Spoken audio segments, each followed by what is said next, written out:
तो यहाँ पर बच्चों अभी हम जो आपके साथ डिस्कस करेंगे वो सीक्वेंस एंड सीरीज, जिसको हम लोग प्रोग्रेशन एंड सीरीज के नाम से भी जानते हैं, उसमें 2023 में आने वाले सभी क्वेश्चंस की चर्चा करेंगे। सबसे पहले बच्चों आपके पास यहाँ पर है क्वेश्चन नंबर 141। तो क्वेश्चन को सबसे पहले आप वीडियो को पॉज करके ढंग से पढ़ लीजिए। उसमें क्या लिखा हुआ है? The sum to 10 terms of the series. तो बच्चों क्वेश्चन आपको क्लियर हो गया होगा कि इस सीरीज के पहले 10 टर्म का सम निकालना है। ये बात सारे बच्चों को क्लियर हो जानी चाहिए। तो जिस क्वेश्चन को मैं डिस्कस कर रहा हूँ उसको मैंने क्रॉप भी कर दिया है। अब आप इस क्वेश्चन को अच्छे से अटेम्प्ट करेंगे, तब जाके आपको समझ में आएगा कि क्वेश्चन को हम किस तरह से करने वाले हैं। तो सारे बच्चे रेडी हो गए होंगे। तो सबसे पहले आपको खुद से अटेम्प्ट करना है। जब आपसे ना हो तो आप इस वीडियो सॉल्यूशन को जरूर से देखें। चलिए, तो बच्चों ये क्वेश्चन लेट से एग्जाम में आ गया। सबसे पहले आपको ये दिमाग में आएगा कि यार हम सबसे पहले क्या करें, जनरल टर्म लिखने की कोशिश करें। तो बच्चों जब हम इस सीरीज का जो जनरल टर्म लिखेंगे, तो जनरल टर्म ऑफ सीरीज, तो बच्चों जब हम इस सीरीज का जनरल टर्म लिखेंगे तो वो हमारा क्या होगा, T R is equal to 1 2 3 4 इस तरह से चल रहा है, तो ऊपर तो हम आर लिख देते हैं। और बच्चों अगर आप ध्यान से देखें तो 1 1 1 लगातार सारे टर्म्स में, तो यहाँ पे भी 1 आएगा। फिर 1 स्क्वायर 2 स्क्वायर 3 स्क्वायर ऐसे चल रहा है, तो हम इसको आर स्क्वायर लिख देते हैं। फिर 1 की पावर 4, 2 की पावर 4, 3 की पावर 4 चल रहा है, तो हम इसको R की पावर 4 लिख देते हैं। तो बच्चों ये जनरल टर्म सबसे पहले आपको क्लियर होना चाहिए कि हमने जनरल टर्म किस तरह से लिखा है।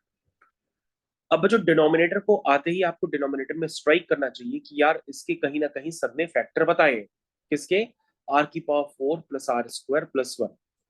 फिर भी अगर आप एग्जाम में भूल जाते हैं तो आप इस वीडियो को देख रहे हैं, तो आप इसी वीडियो को लगातार देखेंगे तो आपको समझ में आ जाएगा कि सर ने इसको फैक्टराइज करने की एक ट्रिक भी बताई थी। क्या बताई थी?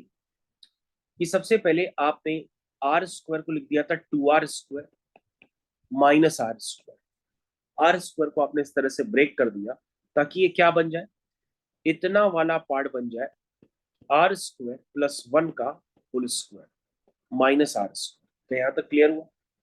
तो बच्चों फैक्टर हो गए। फैक्टर आप क्या लिखेंगे? ए प्लस बी। फिर क्या लिखेंगे? ए माइनस बी। क्योंकि बच्चों जब तक अगर हम फैक्टर इसके नहीं करेंगे तो फैक्टर किए बिना हम इसके पार्शियल फ्रैक्शन भी नहीं कर सकते। अब अगर आपको पार्शियल फ्रैक्शन करना होगा तो उसमें भी टाइम लगेगा, इसलिए हम शॉर्टकट में मैंने आपको सिखाया था वीएन मेथड। तो जिन बच्चों को वीएन मेथड पता होगा वो उसको जल्दी से ब्रेक कर लेंगे अदर टर्म्स में। तो बच्चों अब हम इसको ब्रेक करेंगे यूजिंग वीएन मेथड। तो वीएन मेथड क्या कहता है कि सबसे पहले हम ऊपर एक डिफरेंस फॉर्म लिखते हैं।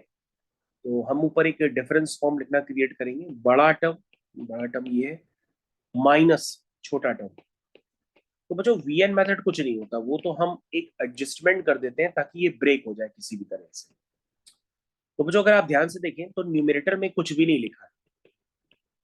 ध्यान से देखिए, न्यूमरेटर में आर स्क्वायर से आर स्क्वायर कैंसिल हो जाएगा, 1 से 1 कैंसिल हो जाएगा, आर प्लस आर क्या हो जाएगा? 2R।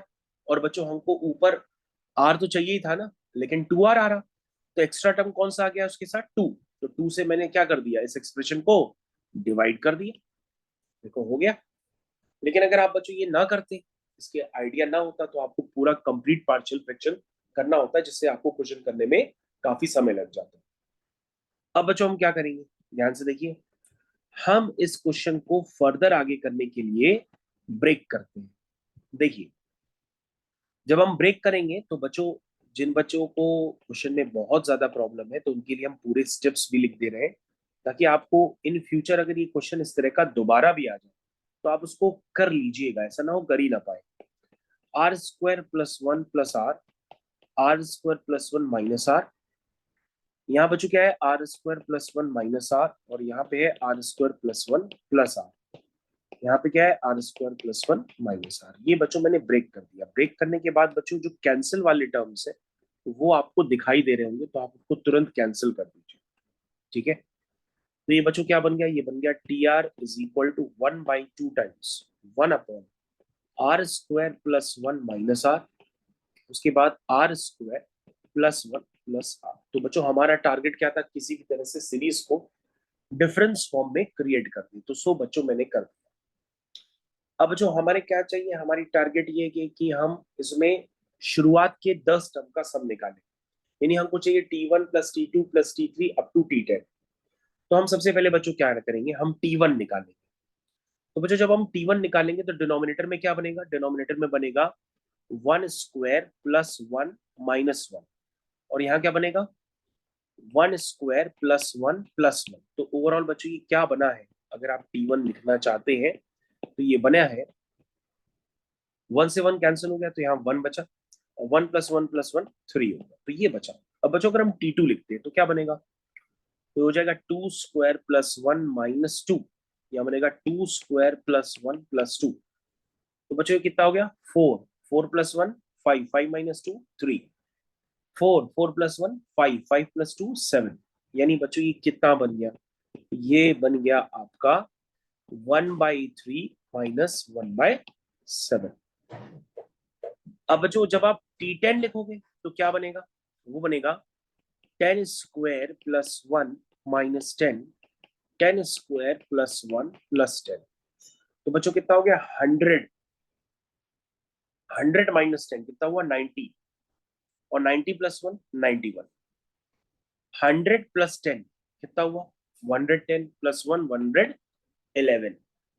जरा बच्चों, सारे बच्चों जो देख रहे हैं एक बार ध्यान से देखिए तो आपको समझ में आएगा। अब मैं इसका डायरेक्टली 10वां टर्म लिखता हूं, क्योंकि टेलीस्कोपिक मेथड से सारे टर्म्स क्या होते हैं, कैंसिल हो जाते हैं। अभी मैं आपको कैंसिल करके दिखा रहा हूँ, हालांकि मैं सारी जो बेसिक टर्म्स हैं वो भी आपको बता रहा हूँ। तो जो बच्चे पहली बार देख रहे होंगे उनको भी समझ में आना चाहिए कि यार जब हम ऐड करेंगे तो इस तरह से सारे टर्म्स क्या होंगे, कैंसिल होते चले जाएंगे। जब कैंसिल होते चले जाएंगे तो बच्चों कौन सा टर्म बचेगा, देखिए जरा। यानी सम ऑफ फर्स्ट 10 टर्म्स में आएगा 1/2 टाइम्स। सबसे पहले 1 बचा है और लास्ट में 1 1 अपॉन 1 तो बच्चों ये कितना हो गया 1/2। 1 माइनस 1 यानी कितना हुआ 110 अपॉन 1 ठीक है। इसको कैंसिल कर देंगे बच्चों तो 2 5 जा 10, 2 5 जा 10 अपॉन 1 तो 55 अपॉन 1 इसका सही आंसर है। तो इसका सही आंसर क्या है बच्चों, सी पार्ट।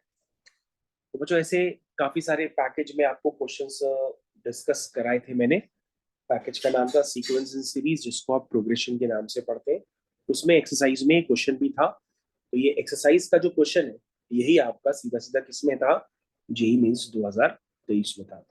तो बच्चों अगर आपको समझ में आ गया हो तो इस वीडियो को जरूर से लाइक कर दीजिए, क्योंकि लाइक करने पर ये आपकी प्लेलिस्ट में आ जाएगा और फिर आप उसको फर्दर एग्जाम के टाइम रिवाइज करके जा सकते हैं। Thank you for watching it.